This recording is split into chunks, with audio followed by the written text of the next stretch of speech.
Technique Executive Education. Nous sommes ensemble aujourd'hui pour parler de détection ultrasensible, de biomarqueurs et de pathogènes. Titre un peu énigmatique, mais que nous allons éclairer assez vite avec Antigoni Alexandrou, que je présenterai tout à l'heure. Et surtout, vous allez voir un sujet plein d'enjeux pour prendre en compte autrement et d'une meilleure manière la détection de certaines pathologies. On verra comment avec Antigoni très vite. Voilà. Avant de vous présenter Antigoni et de rentrer dans le vif du sujet, je voulais revenir sur quelques petites règles pour l'heure que nous allons passer ensemble. Cette heure va être divisée en deux parties. Une première où j'interrogerai Antigoni sur ses recherches pour poser un petit peu le cadre et donner les définitions nécessaires. Un deuxième moment où je lui poserai vos questions, les questions que vous-même vous allez nous poser. Et je vous invite à les poser dès maintenant, dès le début, dans la partie qui s'appelle Q&A. À votre droite, vous avez un petit volet dans lequel vous pouvez écrire et vous pouvez dès maintenant, dès le départ, euh, poser vos questions, que ce soit des questions de compréhension, des questions d'application et d'usage, des questions pour aller plus loin, des questions qui concernent directement les recherches d'Antigoni ou le lien qu'elles peuvent avoir avec des sujets de société. Voilà, n'hésitez pas à poser toutes les questions que vous souhaitez. Nous y répondrons dans un second temps et j'essaierai de les prendre au maximum en compte. Voilà. Donc Antigoni, merci d'être avec nous aujourd'hui. Donc tu es chercheuse au CNRS, même directrice de recherche au CNRS, au laboratoire d'optique et de biosciences, qui est un laboratoire partagé, c'est déjà une originalité entre le CNRS, l'ENSTA et l'école polytechnique. Euh, Tu es docteur en physique et peut-être que ça peut être la première question. Comment est-ce qu'on en vient de la physique à ses applications sur le biomédical et dans un centre qui s'occupe en particulier d'optique comme le lobe, comme c'est le cas du lobe? Quel est un peu le parcours qui t'amène à tes recherches actuelles?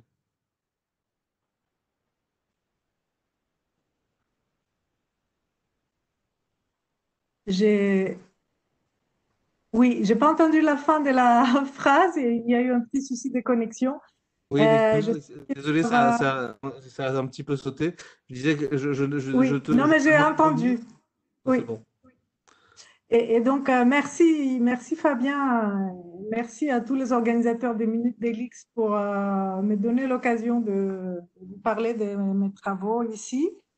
Donc, par rapport à mon parcours scientifique, en fait, comme l'a dit Fabien, j'ai commencé après un diplôme de physique à travailler dans physique du solide sur des nanostructures semi-conductrices avec une thèse en Allemagne, un postdoctorat aux États-Unis et après un début de carrière au laboratoire d'optique appliquée qui est aussi un laboratoire de l'école polytechnique. Et donc, j'ai travaillé à l'époque sur les nanostructures semi-conductrices, dont vous pouvez avoir quelques images ici. Au moment en 2000, en fait, il y a eu la création du laboratoire d'optique et biosciences, création à laquelle j'ai participé en tant que directrice adjointe au début de la création du laboratoire. Et en fait, pourquoi j'ai changé? J'avais vraiment le sentiment que la physique pouvait apporter énormément de choses à la biologie. La biologie et la biophysique étaient en plein essor à l'époque. On a été un des premiers laboratoires en France à faire de la biophysique. Et donc, j'ai commencé en douceur. J'ai utilisé les outils que je connaissais, en fait, en particulier les impulsions ultra brèves pour appréhender la dynamique des biomolécules. Et petit à petit, j'ai bougé encore, j'ai utilisé la microscopie pour observer la dynamique cellulaire. Et plus récemment, je suis allée encore plus loin vers le domaine du biomédical, où donc les travaux actuels concernent le diagnostic in vitro. Peut-être qu'on peut expliquer un petit peu davantage en quoi consistent du coup les recherches actuelles que tu mènes sur le diagnostic in vitro peut-être que tu peux nous donner un résumé des résultats que tu as pu avoir pour l'instant. Tout à fait. Donc, je vais vous présenter donc aujourd'hui les travaux récents sur le diagnostic in vitro. Alors déjà, quelques explications des termes. On parle de diagnostic parce qu'en fait, ce sont des mesures qui permettent de faire une décision médicale. En particulier, 70% des décisions médicales sont basées sur ces mesures de diagnostic in vitro. Donc, c'est pour ça qu'on parle de diagnostic. Ça permet de définir si on a telle maladie ou telle autre, en plus des signes cliniques, bien sûr, et en plus aussi des aspects d'imagerie qui sont aussi très importants. Et donc, pourquoi on parle d'in vitro? Dans notre cas, il s'agit d'in vitro parce qu'il s'agit de mesures qui sont faites sur des prélèvements humains, mais en dehors du corps humain. Donc, on peut prendre du sang, de l'urine, du liquide cérébrospinal, du prélèvement nasopharyngé dont vous avez entendu beaucoup parler ces derniers temps pour détecter le Covid en particulier. Et donc, donc on va parler, donc, on cherche à détecter ce qu'on appelle des biomarqueurs, qui sont en fait des biomolécules qui sont indicatrices d'une maladie. Par exemple, pour les cancers de la prostate, il y a une molécule particulière qu'on détecte et sa concentration dans le sang nous donne une information sur l'état de progression d'un cancer. Et on peut détecter aussi des pathogènes, en particulier, on peut détecter des bactéries, des virus ou des parasites. Et donc, je vais vous parler de deux catégories de tests. Il y a les tests que vous connaissez sans doute tous, parce que vous avez tous été probablement dans un laboratoire d'analyse, on vous a fait une prise de sang, et derrière, ce qui a été fait, c'était une détection des différents types de molécules, aussi d'ions, et ces détections, lorsqu'il s'agit des protéines, ont pour but de savoir si, par exemple, le rein fonctionne correctement, si le foie fonctionne correctement. Donc, ce sont des biomarqueurs à chaque fois. Et il y a aussi les tests rapides qui, eux, que je pense que tout le monde connaît aussi, parce que là, l'image ici, c'est l'image d'un test sur bandelette à partir des tests urinaires et qui est un test de grossesse. On a deux traits ici qui indiquent l'un si le test a bien fonctionné et l'autre trait indique si le test est positif ou négatif. Donc l'avantage de ces tests rapides, de cette classe de tests, est que on peut effectivement les utiliser sans infrastructure particulière et on peut avoir le résultat très rapidement, alors que les tests en laboratoire, typiquement, c'est plusieurs heures et en général, quand vous allez dans un laboratoire d'analyse, c'est envoyé dans un centre, dans un endroit centralisé où il y a un automate qui fait tous les tests et vous avez le résultat que le lendemain. Alors que là, on peut avoir le résultat tout de suite. L'inconvénient, il y a toujours un avantage et un inconvénient, ce sont des mesures complémentaires. L'avantage de ces tests-là, c'est qu'ils sont moins sensibles. Ils sont moins sensibles, on va le revoir après, ils sont moins sensibles parce que le temps d'interaction est plus court, mais on va le revoir après. Donc, dans cette classe de tests de diagnostic in vitro, je vais vous parler plus spécifiquement de l'immunodétection. Et toutes les molécules, typiquement les protéines qu'on essaie de détecter dans le sang, typiquement sont détectées par immunodétection. On parle d'immunodétection parce qu'on utilise des anticorps pour détecter. Et donc, typiquement, dans un test classique, on a une surface sur laquelle on a fixé des anticorps qu'on appelle anticorps de capture. Ensuite, on ajoute l'échantillon, ça peut être le sang, l'urine, comme on a dit tout à l'heure, l'échantillon de la molécule qui contient ou pas la biomolécule qu'on veut détecter. Donc, ces anticorps ont la capacité de détecter de façon spécifique uniquement les molécules d'intérêt et pas autre chose.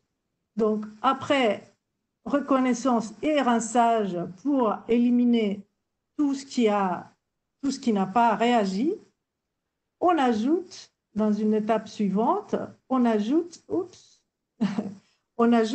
donc, un deuxième type d'anticorps qui est l'anticorps de détection, qui lui est couplé à une sonde. Pour l'instant, je ne veux pas dire ce que c'est, ça peut être différentes choses, cette sonde.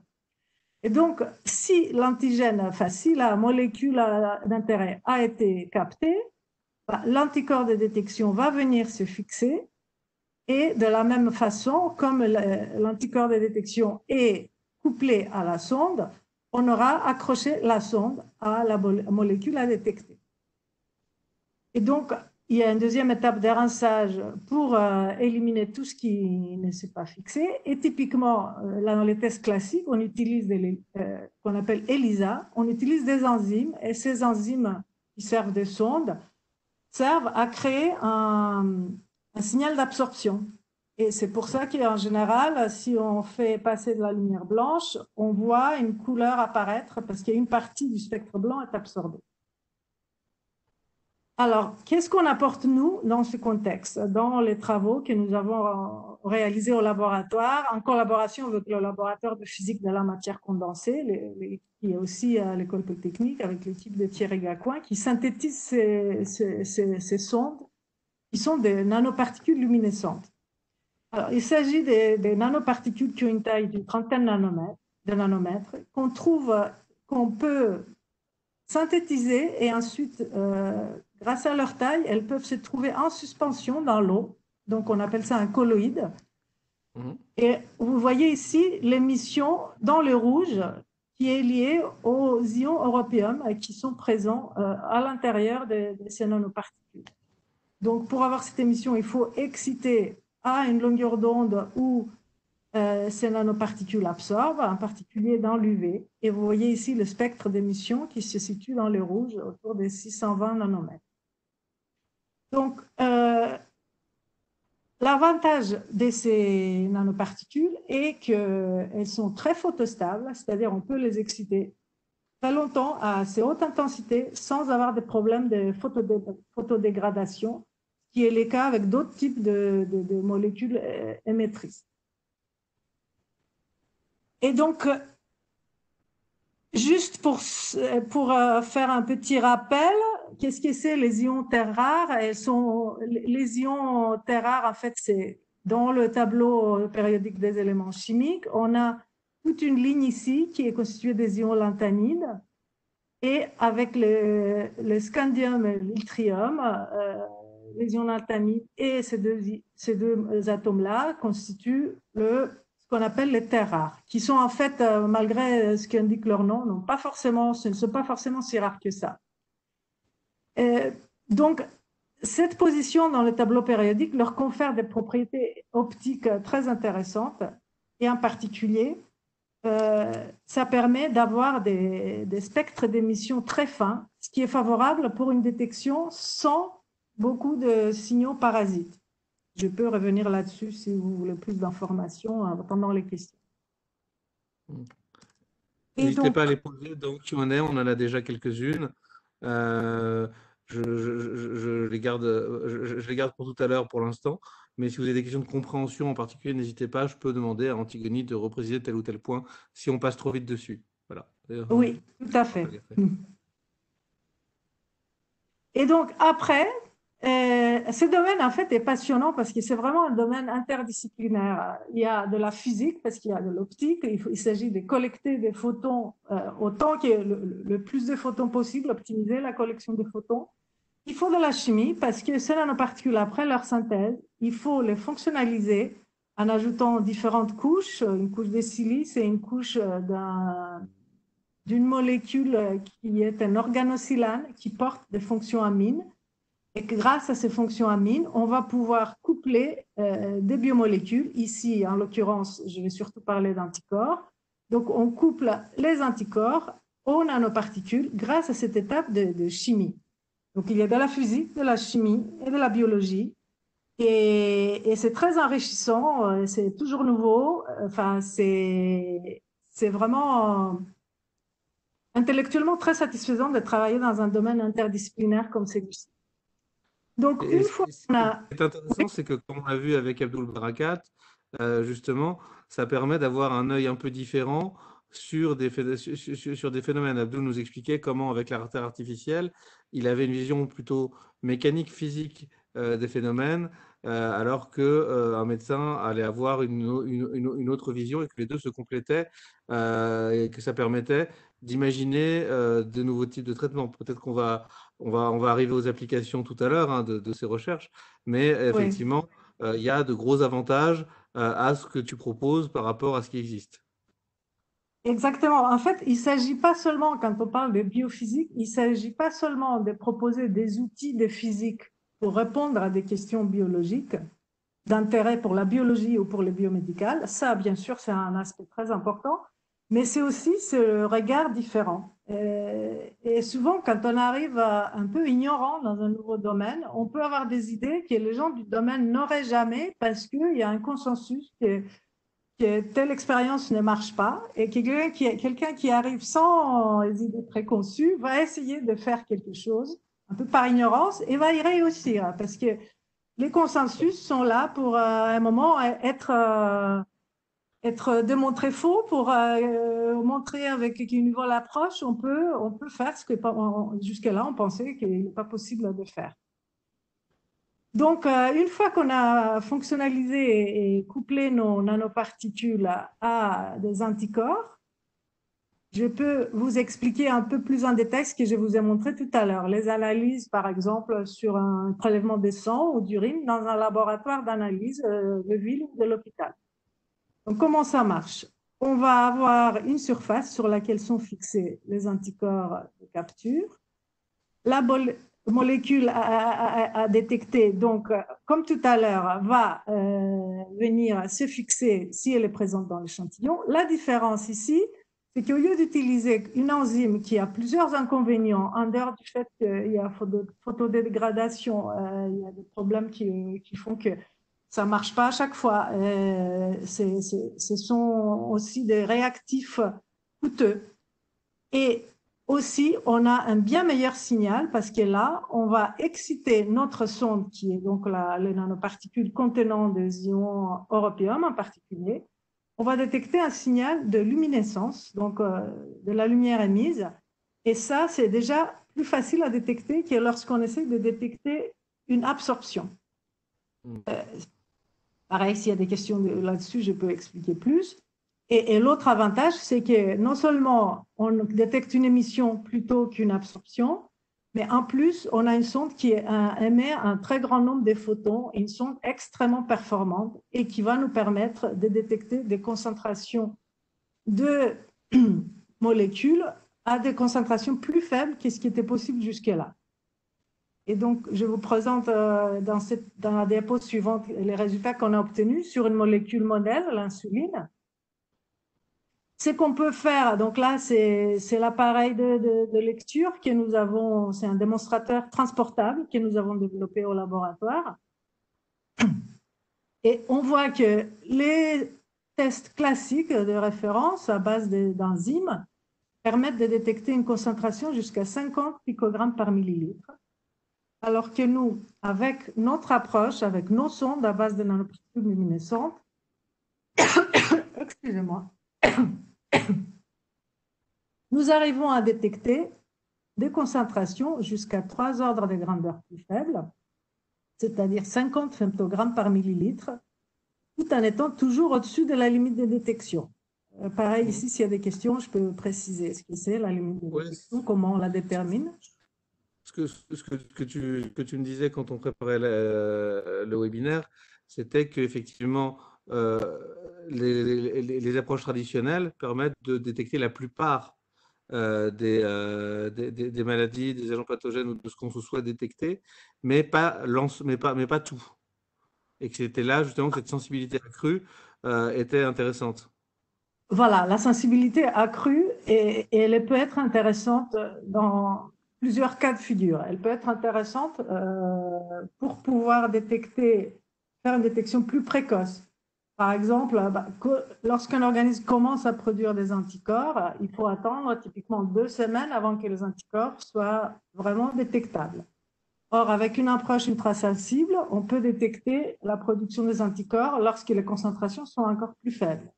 ou dans le cas des maladies inflammatoires, il y a certaines molécules qui seraient précieuses si on arrivait à les détecter. Aujourd'hui, on n'arrive pas avec les tests de type ELISA, qui pourraient renseigner, en particulier une combinaison de plusieurs molécules dites cytokines qui sont importantes dans le cas de la maladie inflammatoire. Sauf qu'aujourd'hui, ces molécules-là sont uniquement dans le domaine de la recherche, ne peuvent pas être utilisées comme biomarqueurs parce qu'on n'arrive pas à les détecter. Et donc, ça peut faire arriver dans le domaine de la médecine de nouveaux biomarqueurs qui actuellement n'existent pas parce qu'ils ne sont pas détectables. Et donc, là, on a un gain de sensibilité d'un facteur 1000. Et il y a aussi la possibilité donc d'implémenter toujours les mêmes sondes à base de nanoparticules pour le deuxième type de diagnostic in vitro, le diagnostic in vitro rapide sur bandelette. Et là, on a à peu près le même schéma. On utilise toujours des anticorps de capture et de détection ou de révélation, sauf que ça se passe sur une bandelette sur laquelle on a déposé les conjugués de la sonde, les nanoparticules, avec les anticorps de détection ou de révélation. Ici, on va déposer l'échantillon qui va contenir ou pas la biomolécule d'intérêt. Et on a deux lignes. Une ligne ici qui est composée d'anticorps de capture, donc qui vont détecter la molécule d'intérêt si elle est présente dans l'échantillon. Et ici, une ligne contrôle qui, elle, sert à savoir si le test a marché, c'est-à-dire si les sondes ont bien migré à travers la bandelette, parce qu'il peut y avoir un problème qui fait qu'il n'y a rien à migrer. Dans ce cas, cette ligne-là ne va pas s'allumer, et ça veut dire que le test n'a pas marché. Si cette ligne-là s'allume… Visuellement, ça ressemble beaucoup au test de grossesse que tu nous as montré tout à l'heure. Exactement, sauf que comme on va voir, le test de grossesse, voilà, le premier indique que ça a marché, et la deuxième ligne, si elle s'allume, indique qu'on a juste un résultat qualitatif, c'est-à-dire qu'on sait, oui ou non, on est enceinte. Sauf que dans le cas de la grossesse, ça suffit. Mais dans beaucoup d'autres cas, ça peut être intéressant de connaître la concentration. Et avec notre approche, nous allons voir qu'on peut aussi avoir accès à la concentration, qui n'est pas possible avec les tests classiques actuels. Et donc, ce qui se passe quand on ajoute l'échantillon ici, si la molécule à détecter est bien présente, il y a aussi un liquide, et ce liquide va migrer par capillarité à travers cette membrane de nitrocellulose qui a des pores qui permettent la migration des molécules à travers cette membrane. Donc, ici, nous avons les sondes couplées aux nanoparticules, aux anticorps de détection, et pendant la migration, si l'antigène est présent, si la biomolécule à détecter est présente, il va déjà y avoir ce conjugué qui va être formé. Et au fur et à mesure que ça migre, quand ça va passer sur la ligne test, avec les anticorps de capture, ces anticorps de capture vont capter directement l'antigène avec l'anticorps de détection et la sonde qui est accrochée dessus. Et ici, sur la ligne contrôle, on va juste détecter la présence des anticorps pour être sûr que ça a bien migré. Donc, avec un anticorps, il va détecter… Une question justement sur cette partie-là, qui est comment se fait l'arrimage de la nanoparticule à l'anticorps de détection? Qu'est-ce qui fait que ça s'accroche, que ça s'arrime? En fait, c'est un peu la diapo que j'ai montrée tout à l'heure. Ça, on fait vraiment de la chimie. Et une des différences par rapport aux autres approches qui existent, dans notre cas, on crée une liaison covalente, en fait.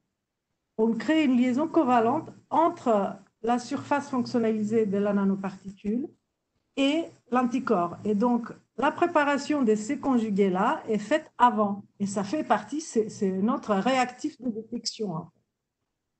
Donc, il y a différentes étapes de chimie et de couplage qui permettent de créer une liaison covalente entre les fonctions amines des anticorps et les fonctions amines qui sont présentes sur la surface des nanoparticules. particules dues aux étapes de fonctionnalisation que nous avons mis en place. Une autre question qu'on me pose, c'est si l'avantage par rapport à l'ELISA classique, c'est la précision ou autre. J'ai pas été intelligible. Il y a eu une petite interruption. Si l'avantage de Excusez-moi, l'ELISA, tout le monde m'excuser, ma connexion n'est pas terrible. Oui, l'une des questions était aussi sur l'avantage par rapport au test plus classique de type ELISA, oui. pour savoir si c'était seulement la précision supplémentaire ou s'il y avait aussi d'autres avantages par rapport à l'ELISA classique. En fait, je parlerai plus de sensibilité. C'est-à-dire que bon, quand on a une très bonne sensibilité, on a forcément aussi une meilleure précision. Mais j'en parle plutôt des sensibilités et des seuils de détection. C'est-à-dire le seuil de détection, la concentration minimale qu'on peut détecter est beaucoup plus faible que la concentration minimale qui peut être détectée par ELISA. Mais on peut utiliser cet avantage, comme on va le voir maintenant, par exemple, pour avoir des tests beaucoup plus rapides. C'est-à-dire que si on fait un test plus rapide, on aura moins de sensibilité, mais comme on a ce gain de sensibilité grâce à la sonde, on peut sacrifier ce gain-là, si tu veux, pour faire une détection beaucoup plus rapide, avec un temps d'interaction beaucoup plus court. Et dans ce cas-là, on aura le même seuil de détection, la même concentration minimale qu'on peut être détecté, sauf que nous, grâce au fait qu'on a une émission de photons beaucoup plus importante, on pourra réaliser la même chose que l'ELISA, mais beaucoup plus rapidement. Et en fait, justement, je vais le redire un peu au fur et à mesure qu'on avance. L'avantage, j'ai dit initialement que ces tests sur bandelette étaient moins sensibles, mais grâce à ces sondes ultra performantes à base de nanoparticules luminescentes, on peut approcher la sensibilité des tests ELISA classiques. Donc ça voudrait dire qu'on aurait la praticité et l'instantanéité du test tel qu'on le connaît avec les tests de grossesse, mais pour d'autres applications et avec une précision supplémentaire, et notamment non pas simplement le côté binaire, c'est-à-dire oui, enceinte, pas enceinte, mais avec un degré de précision et une intensité, en fait. Est-ce qu'il y a une concentration forte, moyenne, faible? On va pouvoir détecter des concentrations avec ce schéma simplifié. On va pouvoir détecter des concentrations aussi faibles que ce qui est capable de faire un test ELISA en laboratoire, un test beaucoup plus sophistiqué. Alors que là, la bandelette elle-même, typiquement, elle peut détecter enfin, avec les mesures classiques, elle peut détecter que des molécules qui sont présentes en abondance suffisante, en des concentrations fortes. Nous, on va pouvoir détecter des concentrations plus faibles qui typiquement nécessitent un test de type ELISA et on va pouvoir le faire avec un test simplifié sur bandelette, avec un test rapide. J'espère que ça répond à la question. Donc, je continue donc avec cette approche simplifiée où on a toujours les mêmes sondes ultra performantes. Là, on a une image. Donc, comme on voit, il s'agit de voir l'émission, alors que tout à l'heure, on voyait plutôt l'absorption, c'est-à-dire on voyait la lumière transmise. Ici, on excite avec une lampe UV que vous ne voyez pas parce qu'elle n'est pas dans l'image, et on voit l'émission rouge des nanoparticules. Et on voit un peu faiblement ici l'émission de la bande test, mais on ne le voit pas très clairement ici parce que là, on n'a pas mis de filtre pour détecter que le rouge, on voit aussi l'UV. Et donc, on a développé dans le cadre d'un programme de maturation SAT, un financement de la SAT Paris-Saclay, ce type de test et aussi le lecteur qui va avec. Et on a obtenu un gain de sensibilité cette fois-ci par rapport aux tests classiques qui se font à base d'une mesure d'absorption avec des nanoparticules or, on a obtenu un gain de sensibilité entre 10 et 100 selon le type de molécule. Et on a un petit lecteur ici qui est à la taille de, je sais pas, un quart d'une boîte de chaussures et qui marche avec un téléphone portable.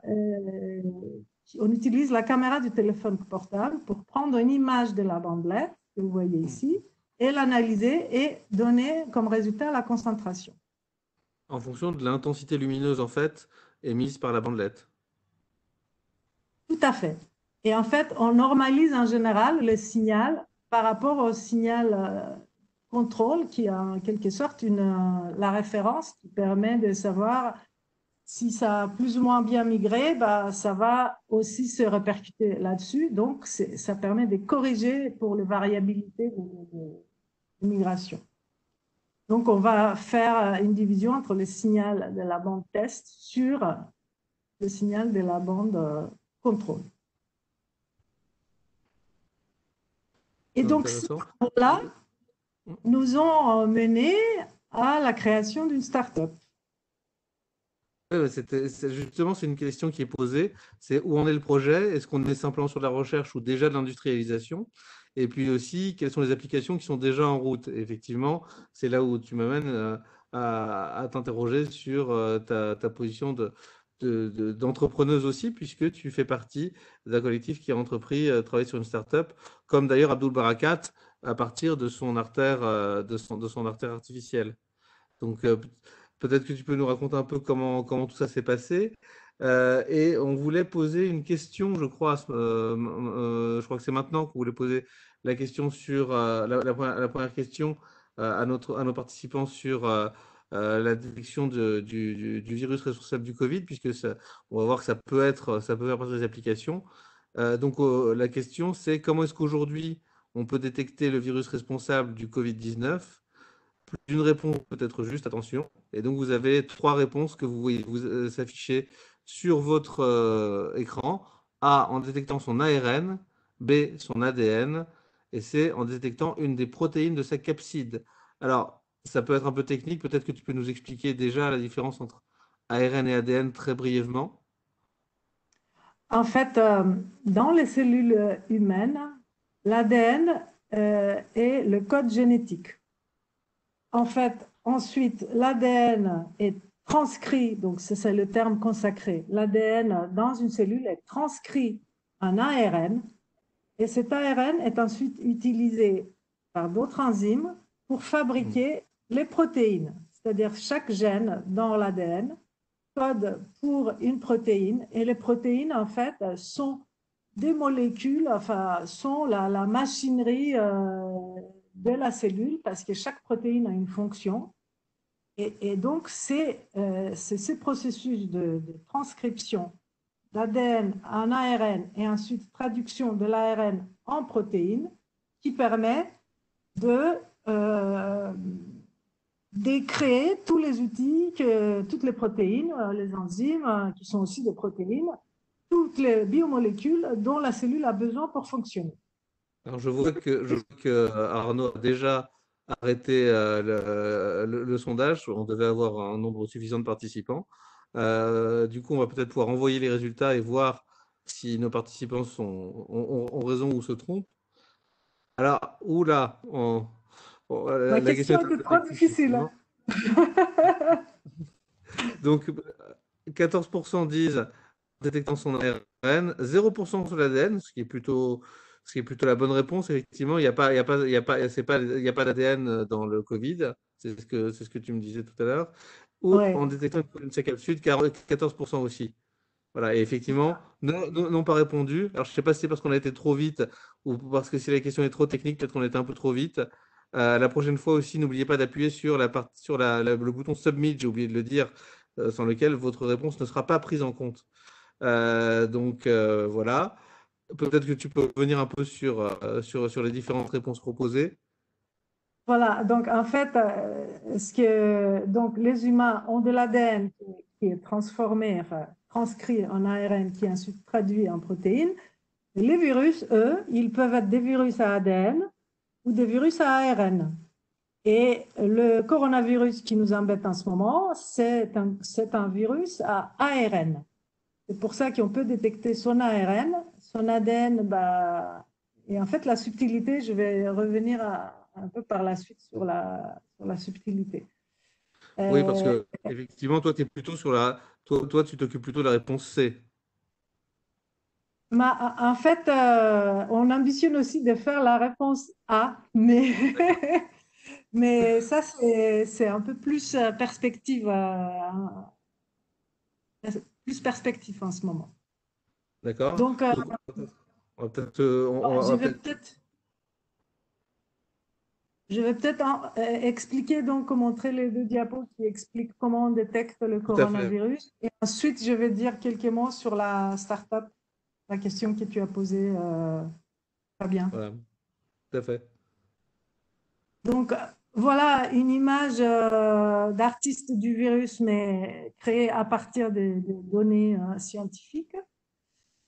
Typiquement, ce qu'on fait, c'est on détecte l'ARN du virus qui se trouve à l'intérieur de cette capside qui est constituée de lipides, mais aussi des protéines. Donc, certaines de ces protéines servent à reconnaître une cible sur la cellule hôte et d'autres protéines servent à reproduire le virus dans la cellule hôte pour ensuite aller infecter d'autres cellules. Donc la détection classique, c'est une détection par PCR. Vous avez probablement lu ça dans les journaux. Et ce qu'on fait, on fait un prélèvement en général nasopharyngé. Dans ce prélèvement, on lise le virus, c'est-à-dire on détruit la capside pour libérer l'ARN. Ensuite, on isole l'ARN qui se trouve, l'ARN du virus. Mais effectivement, la question B, c'est une question piège parce que le virus a de l'ARN, c'est une autre forme que l'ADN, et pour le détecter, on fait une étape de rétrotranscription pour passer de l'ARN à l'ADN.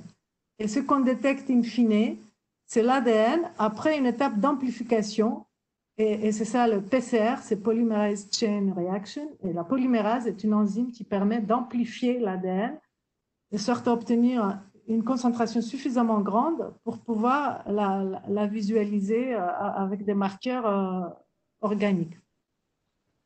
Donc ça, c'est ce dont on entend la plupart du temps. Donc ça correspond à la réponse A du quiz. Mm.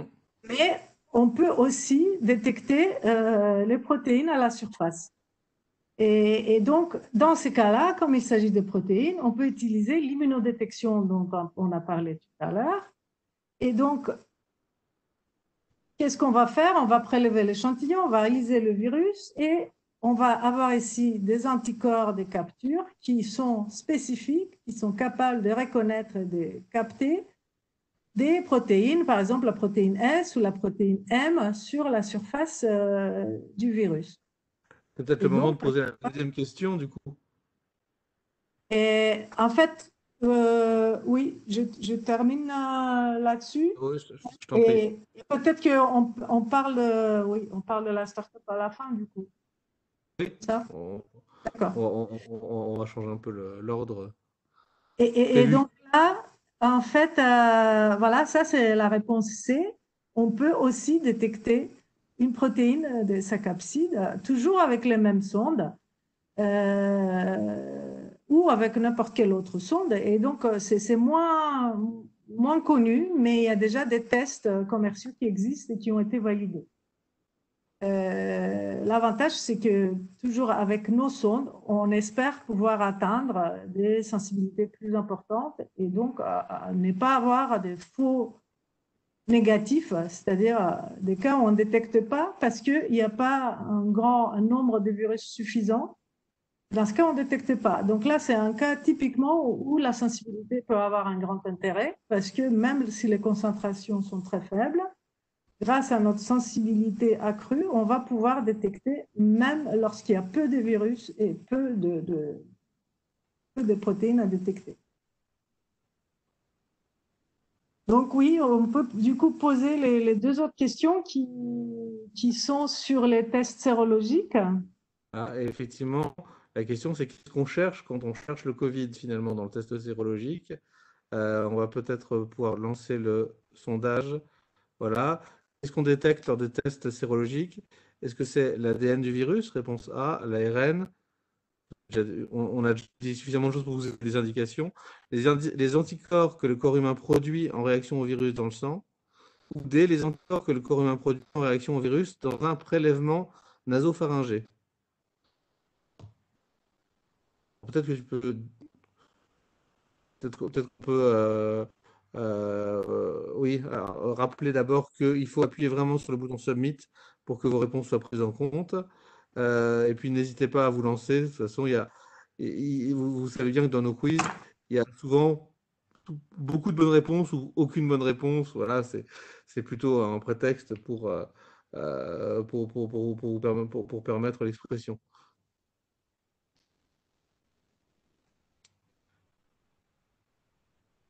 Donc ADN virus, ARN, les anticorps que le corps humain produit en réaction au virus, ou les anticorps que le corps humain produit en réaction au virus dans un prélèvement nasopharyngé.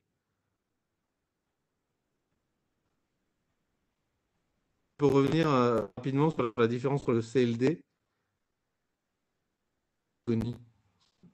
En fait, dans le prélèvement, quand on essaye de faire une détection sur le prélèvement nasopharyngé, on détecte le virus lui-même. Nasopharyngé, c'est juste pour que tout le monde comprenne bien le mot qui est un peu technique, c'est quand on fait un prélèvement à partir dans les cavités nasales, c'est ça? Avec Voilà, c'est quand on insère cette espèce de coton-tige qui s'appelle écouvillon, on l'insère bien au fond et normalement le virus, il est localisé là.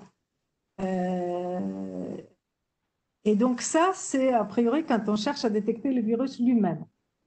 Ce qu'on appelle test sérologique, voilà, je vous donne un peu la réponse. Je ne sais pas si on laisse j'en répondre d'abord ou pas. On va peut-être, si on a suffisamment de réponses, Arnaud, je pense qu'on peut faire. euh,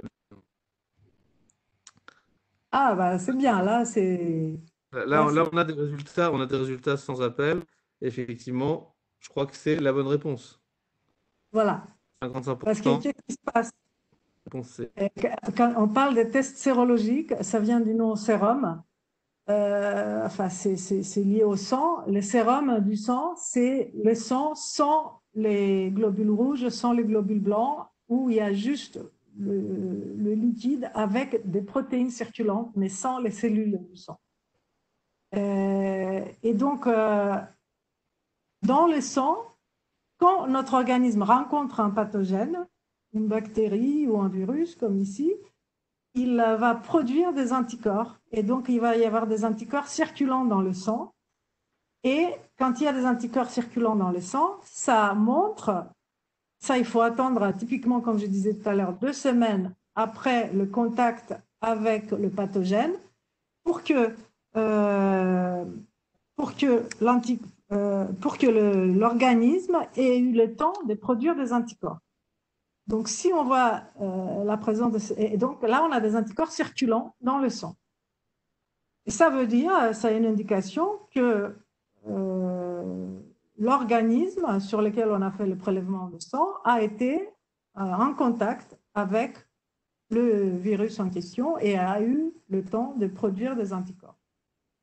Et là, pareil, en fait, vous avez peut-être entendu dans les nouvelles ou dans les journaux que les tests sérologiques, enfin, on a des taux de détection, enfin, qui peuvent être très faibles, où on vous dit le test sérologique est négatif, mais vous avez peut-être eu le coronavirus quand même. Et donc, tout ça parce que selon les personnes et selon la gravité des symptômes, on ne sait pas encore très bien, mais la quantité d'anticorps circulant dans les sangs est très variable. D'où l'intérêt d'avoir... Oui. Donc, tu as presque donné la réponse à la troisième question qu'on voulait poser. Ah ben pardon. Vas-y, On la montre. pose on la pose pour le Vas-y, plaisir quand question. même. Voilà, en parlant de ces fameux tests sérologiques, comment est-ce qu'on les réalise? Est-ce que c'est par immunodétection, donc la détection des anticorps produits au contact du virus, c'est bien ça, immunodétection? Bah, immunodétection, c'est on utilise la détection, enfin, on utilise un anticorps pour faire la détection, C'est ça. l'immunodétection. Et en Donc, par l'occurrence, PCR. là, j'ai parlé d'immunodétection des protéines.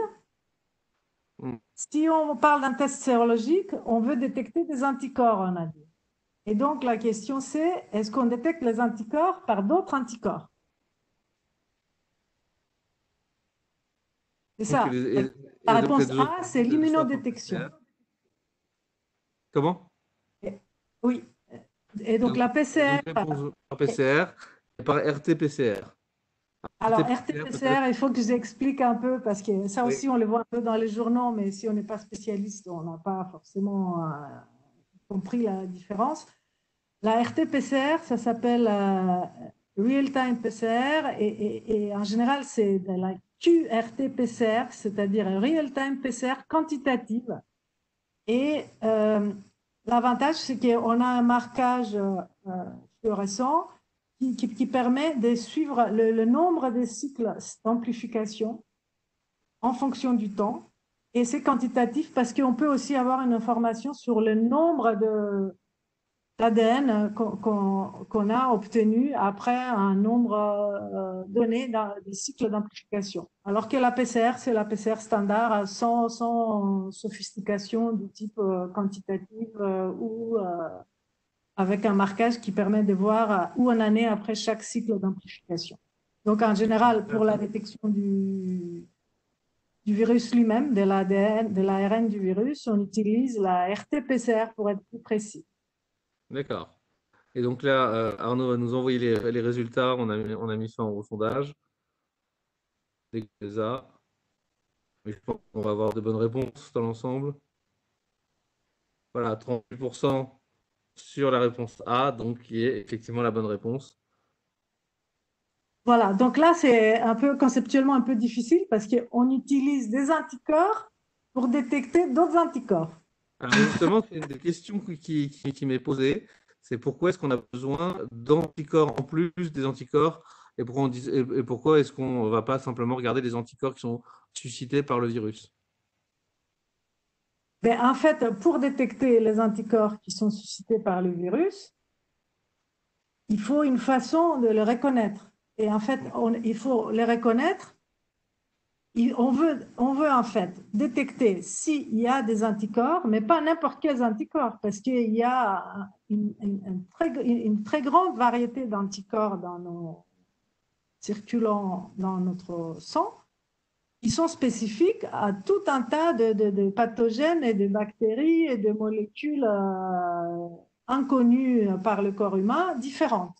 Donc nous, on ne veut pas détecter n'importe quel anticorps, on veut détecter l'anticorps qui reconnaît le virus. Et donc, comment un anticorps peut reconnaître le virus? Il reconnaît typiquement une molécule de sa surface. Et donc, ce qu'on va faire. Et justement, la suite de la question, c'est pourquoi est-ce que justement on va pas, on peut pas fixer directement, se fixer directement sur la biomolécule recherchée et pourquoi on a besoin des anticorps comme intermédiaire?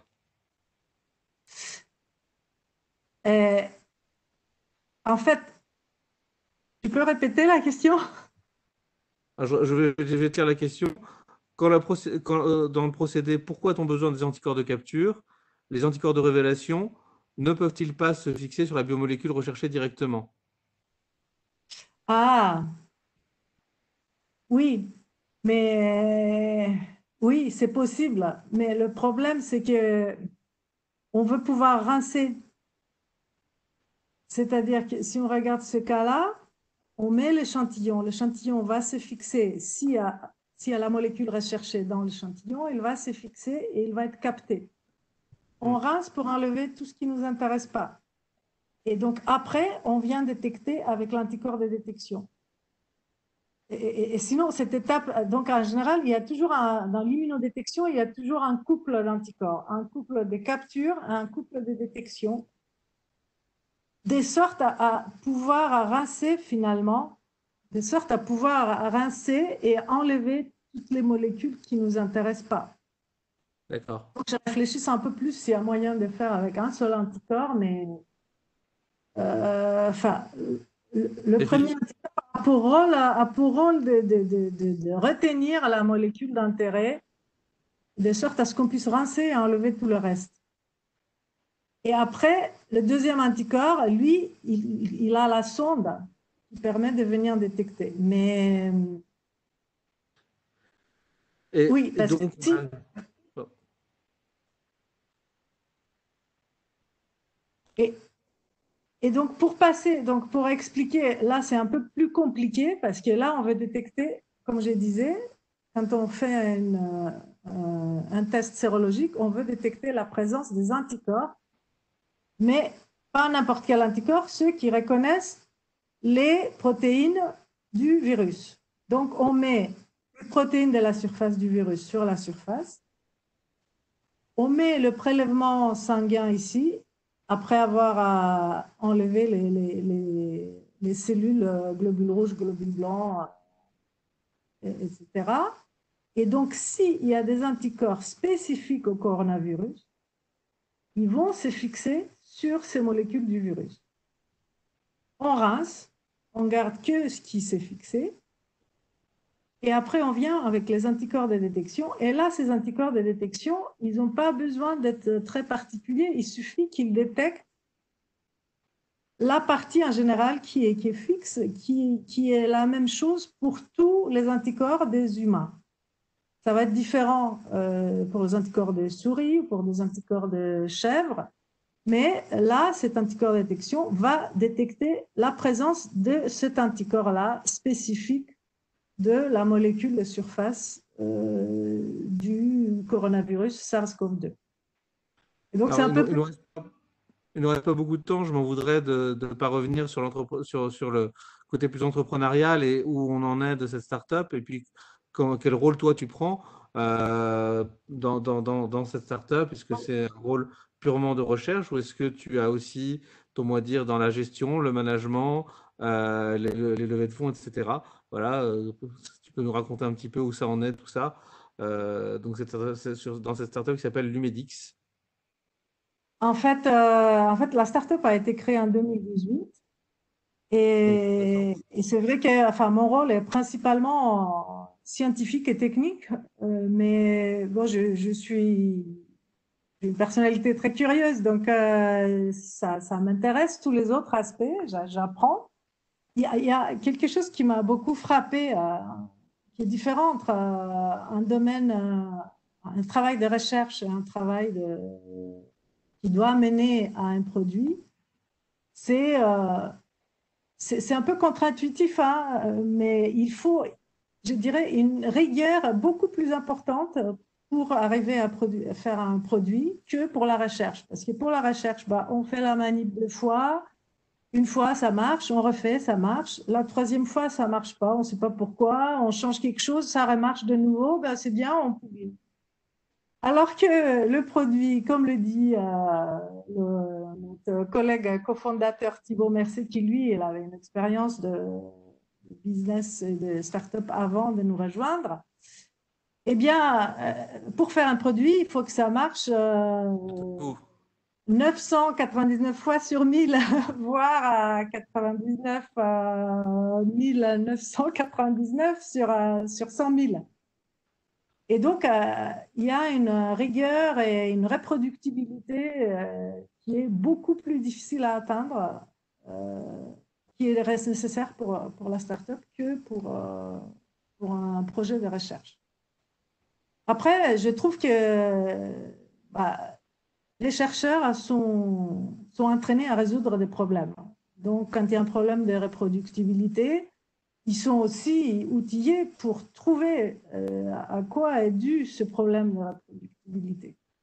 Ce que je regrette un peu, c'est que souvent les gens qui sont dans le domaine du business, voire les investisseurs, ils sont un peu méfiants par rapport aux chercheurs ou chercheuses qui veulent se lancer dans l'aventure de start-up.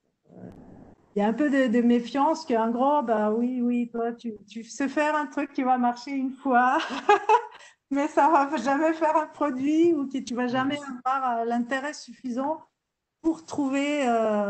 Parce qu'il y a plein d'autres aspects après. Il n'y a pas seulement la technologie. La technologie, c'est un des aspects. Après, il faut l'équipe, il faut trouver le marché où il y a un vrai besoin. Donc, il y a toute une réflexion qui est complètement différente et qui m'a énormément intéressée à découvrir. Mais bon, la startup maintenant, elle est créée depuis 2 ans presque. Donc, bon, ils sont dans une phase de levée des fonds. Et c'est aussi important pour eux qu'ils prennent leur indépendance. Mais je pense Alors, que, voilà. si j'ai bien compris, le principe de cette startup, c'est de dire on va prendre les résultats de cette recherche pour produire des choses qui vont être aussi pratiques que les tests qu'on peut faire en dehors de laboratoire sans infrastructure, mais avec la précision des tests de laboratoire. Donc, est-ce qu'elle a trouvé son marché aujourd'hui? Puisque tu dis on en est à la levée de fonds, mais j'imagine qu'il il y a eu peut-être des pivots, des hésitations, des tâtonnements. Est-ce qu'elle a trouvé une partie du marché ou déjà quelques applications à court terme? Mais en fait, pour tout dire du point de vue chronologique, là, je vous ai parlé que du diagnostic in vitro, mais avec ces mêmes nanoparticules, on a d'autres applications. On peut détecter, on peut faire la détection d'oxydants dans la cellule, des molécules liées au stress oxydatif. On peut aussi les utiliser comme agent de contraste pour l'IRM. Et au départ, c'est plutôt ces applications-là qu'on avait en tête. D'accord. Et en fait, c'est passé dans l'ordre inverse, c'est-à-dire que comme il y a beaucoup de chercheurs qui nous demandaient est-ce qu'on peut les acheter ces nanoparticules, on avait dans l'idée de créer une start-up, mais il nous manquait le porteur, qui finalement a été Max Richley, un ancien doctorant de l'équipe. Et lui, quand il a regardé le marché, il a vu assez rapidement que le marché le plus intéressant, ce n'était pas les applications que nous, on avait en tête à partir de nos projets de recherche, mais le diagnostic in vitro. Donc, finalement, ce qui s'est passé, c'est que c'est la start-up qui nous a amenés dans un nouveau domaine de recherche. D'accord. C'est-à-dire, oui, C'est très intéressant ça aussi. C'est-à-dire que c'est les oui, c'est applications toujours, du marché voilà, qui vous ont guidé aussi. Donc il y a vraiment une nourriture, une nourriture réciproque en fait entre la recherche exactement, et ce que dit le marché. exactement. Bon, on arrive au bout de cette heure que tu as bien voulu passer avec nous. Je te remercie beaucoup parce que tu nous as permis de voir beaucoup plus clair, je pense, dans un domaine qui finalement est assez technique, mais en même temps dont les applications sont d'une grande importance pour la santé de chacun d'entre nous. Donc merci encore.